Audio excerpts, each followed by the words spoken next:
Now this was interesting. Chara smiled as she watched Frisk hike through the snow.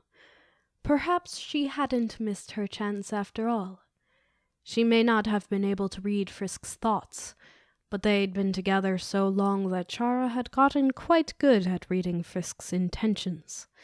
And at the moment, she was clearly going off an emotion that suggested much more dangerous intentions. Reading these emotions, and knowing much of what Frisk knew, it was often easy to predict her intentions. At the moment, she was clearly heading to the house to pick up the knife that she had stashed there. Who she planned on using it on was a little less clear, as was whether or not she would even be able to.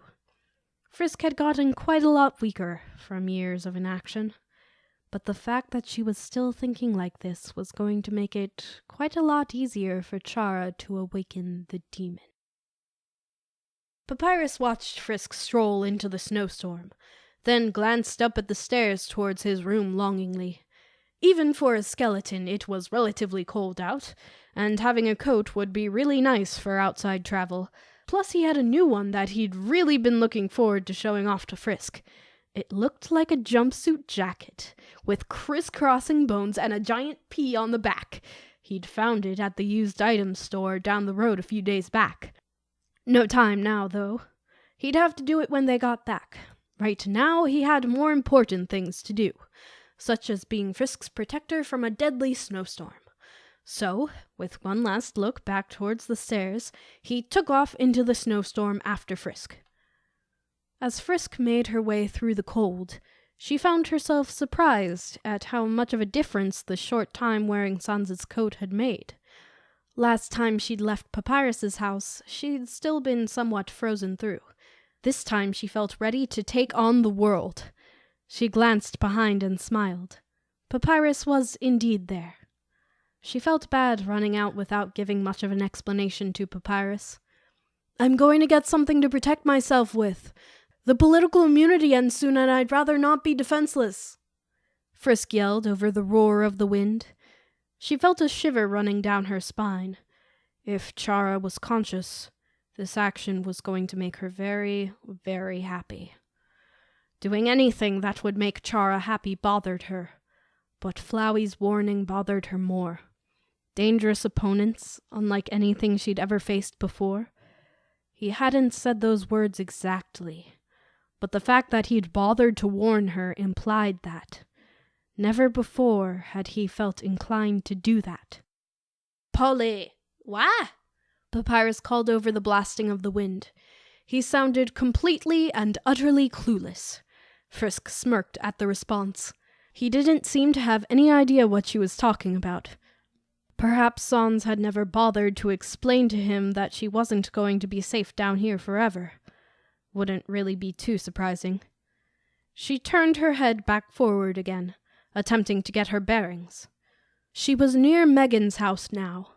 They'd built it about 2 years back when Megan had officially moved to Snowdin at the age of 16. She had insisted it be directly in between hers and Sans's house. Smiling, she turned her attention back towards her own house. "You won't make it, Frisk." The voice came out of nowhere, but there was no mistaking its owner. Yellow. "You missed your chance. Let it go. Let the knife go. Don't take this path, it will only lead to regret." Frisk's eyes darted all over the place. She did not see him anywhere. Where was he coming from? Was he in a human body here in the real world? "Where are you?" she yelled into the wind. For a moment, there was silence. Then Yellow spoke again. "You are the link between monsters and humans.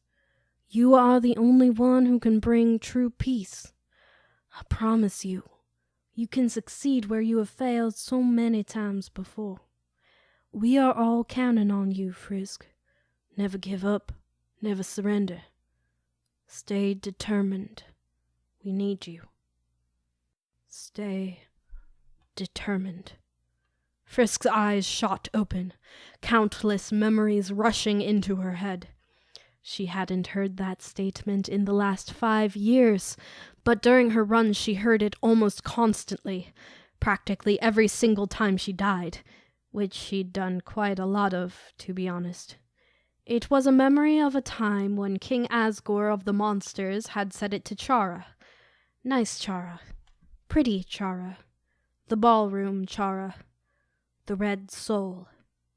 Now she was red. So the role was apparently passed to her. And she'd failed. And what had he meant by missed her chance? Did she need to abandon the knife and sprint right for the ghost if she wanted to find him?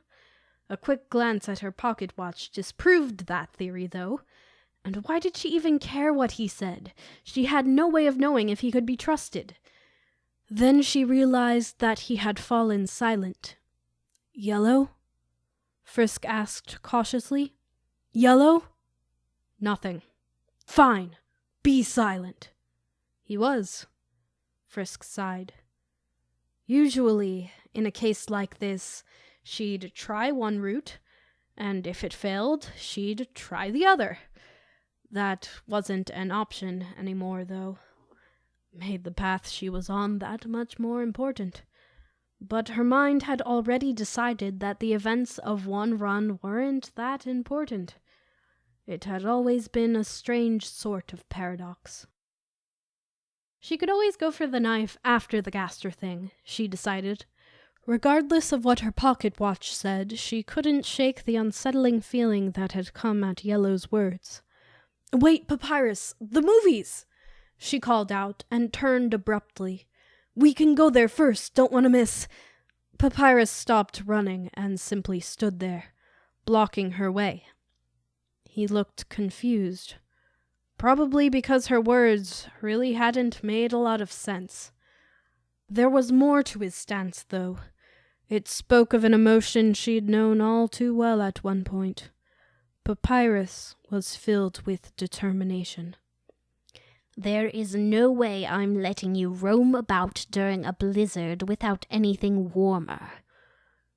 He'd used the word "I," and as always that left Frisk feeling very unnerved. He considered it important enough to not even worry about trying to sound cool. The look in his eyes, his words, his determination, and the use of that word made one thing very clear. Papyrus was deadly serious. Papyrus reached out and, gently but firmly, took Frisk's arm. "We are going to your house, and I am grabbing you a coat. I won't take no for an answer. This is what we are going to be doing. After that, we should still have more than enough time to make it to escape to space." Then he turned Frisk around and, taking the lead, began to lead her back in the direction of her house. She couldn't help but wonder if Yellow saw this was happening, and what his reaction would be. Chara was enraged, storming, furious. She grabbed the lamp from next to her couch and threw it across the room, watching it shatter into pieces as it hit the ground. Destruction. It always had a calming effect on her. The universe going back to the way it was supposed to be. Although it did little to subside her rage, it at least calmed her down enough to put her emotions into concrete thoughts. She was going to murder that arrogant, meddlesome, irritating Yellow as soon as she got the chance. Could you kill a soul without a body? She paused.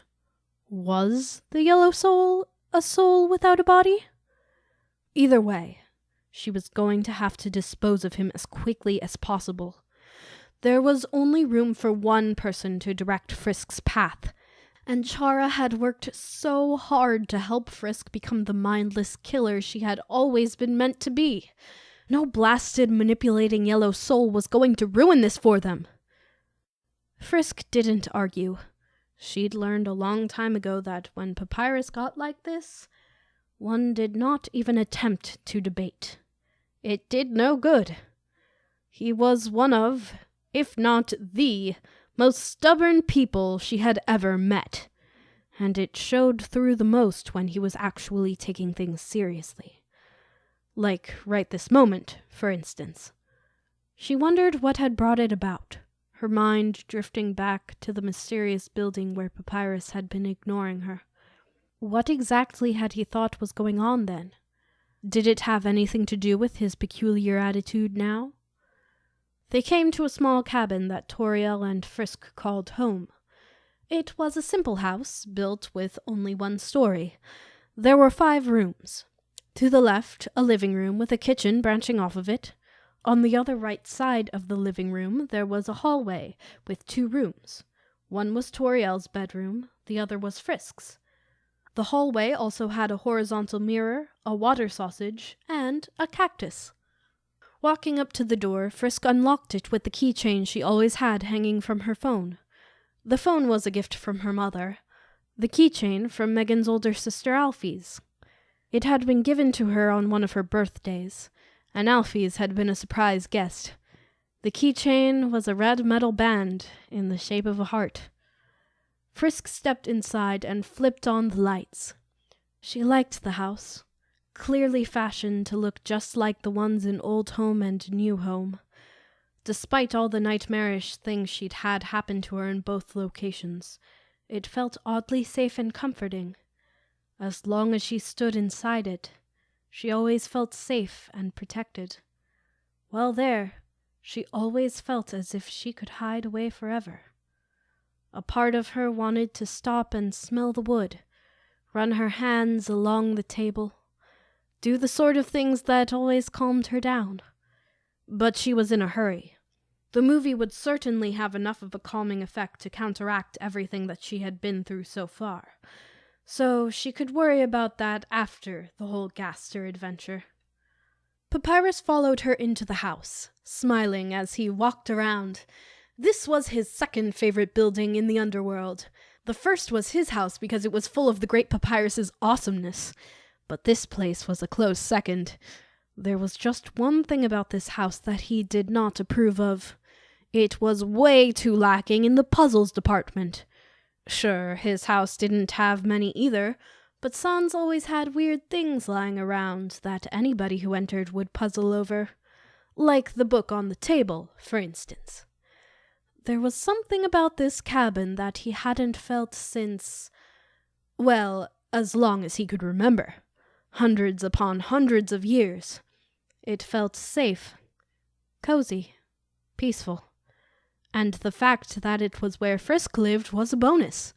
Best friend and platonic dater's house. More than that, though, it reminded him of before. Back when everything had made sense. Back when it was okay to be in the underworld. Back when people had hope. "Hey, Papyrus," Frisk called from her room, and Papyrus made his way over to her. "Can you tell me about your dad?" For a moment, Papyrus blinked. This was a very out-of-the-blue question. They'd been together, well, platonically dating on a regular basis, for almost 2 years now. Never once had the topic of his parents come up, and there wasn't really anything in the room. He glanced around to be certain, then continued the thought. There wasn't anything in the room that would have caused her to think about it. The great Papyrus was confused, but decided to answer anyway. "Dad," he said proudly, "the great Papyrus's father was the greatest monster ever to walk the earth. He was a hero, saving the underworld on many different occasions. He was a scientist on the front lines during the war that forced the monsters underground. He built the core, which is the thing that gives us energy. It would be like super, super dark without it. He built a secret village for a race of monsters that wanted to live separate from everybody else. More importantly, he sealed off the wilder parts of the underworld in order to keep what is inside from wiping us out. Even the great Papyrus will never be able to match his greatness." Frisk blinked. That was a long list of accomplishments. Although she'd known what the core did, she'd always wondered where exactly it came from. The secret village was probably built for the Temmies of old. Temmies being rather curious creatures. They were very similar to cats in most ways, but had a few rather distinct differences. They had dog ears on the side of their heads, as well as their cat ears. They also had shoulder-length black hair and blue eyes. Their legs were longer than a typical cat's, and they were around 2 foot in size. She paused at the last statement. Wilder parts of the underworld. She'd always just naturally assumed that Old Home, Snowdin, Waterfall, Hotland, and New Home were all that the underworld had ever had. How big was the whole thing? She'd file away that thought for later, though. Right now she needed to focus. It was time to go. Frisk turned from her closet. "What are you doing?" Frisk frowned. She couldn't shake the thought that she was forgetting something important. "You can't leave without getting a coat for Papyrus. Sure, he's a skeleton, but he's shivering." Frisk glanced over at Papyrus, nodding her head. Then she buried her head back into the closet again, searching for something he could wear. As she did so, her eyes fell on the panel behind which she hid her toy knife. "Take it." She really shouldn't. The Yellow Soul cannot be trusted. You know this. Spirits in general cannot be trusted. They are manipulizers. Frisk reached for the panel hesitantly. Then she began to pull back again. "Don't take it to fight. Take it to make yourself feel safe. Use it as a warning to avoid fights." Frisk reached forward and opened the panel. "After all, even in your pacifist run, you never said no to a weapon." Frisk picked up the weapon and slipped it into the inside pocket of her jacket. She could use it for protection, and she was already here. There was no reason she shouldn't take it. Well, besides the words of a spirit she didn't even know if she could trust. She pulled out one of Toriel's older, lesser feminine-looking jackets and tossed it to Papyrus. "So what happened to your dad? I don't think I've ever met him." She turned from the closet and walked towards him. Papyrus frowned for a second. "That knowledge is beyond even the great Papyrus's comprehension. One day he was there, the next he was not. Some think he fell into the core while attempting to add another feature to it, but nobody actually saw it happen, so if he did, nobody knows why. The great Papyrus used to think he was still alive, but Sans always insisted he was erased by an experiment gone wrong. The great Papyrus doesn't usually take the lazy Sans' words as accurate, and Father's experiments never went wrong. However, his failure to return after so many hundreds of years suggests that he never will." Then he fell silent, slipping on Toriel's old coat and stepping out the door rather abruptly. He turned and strode towards the theater, not even glancing behind to make sure that Frisk was following. He seemed to simply assume that she would be. It was an odd reversal when considering that she had just done the same thing for him a couple minutes before, when leaving his house. Frisk followed behind him silently. This was very the great Papyrus of Papyrus. He must have been very broken up over the loss of his father even now, all these years later. And she supposed she could understand that. To have somebody close to you disappear like that, with no real proof left behind to show what happened, would leave a terrible lack of closure. She was bothered by something else, though. Gaster was alive. She'd seen him. So why hadn't he come home? Why abandon his children for hundreds of years only to reveal himself at last and then leave without uttering a single word? Wasn't really the definition of a great monster in her opinion. Seemed more like a jerk. As they walked away from the house, Frisk glanced back at it one more time. There was something lonely about the way the cabin stood empty in the middle of the blizzard, and a feeling she couldn't quite explain settled in the pit of her stomach. She was beginning to feel whatever it was that Megan and Sans had been trying to make her feel. something off about the world, and she didn't like it.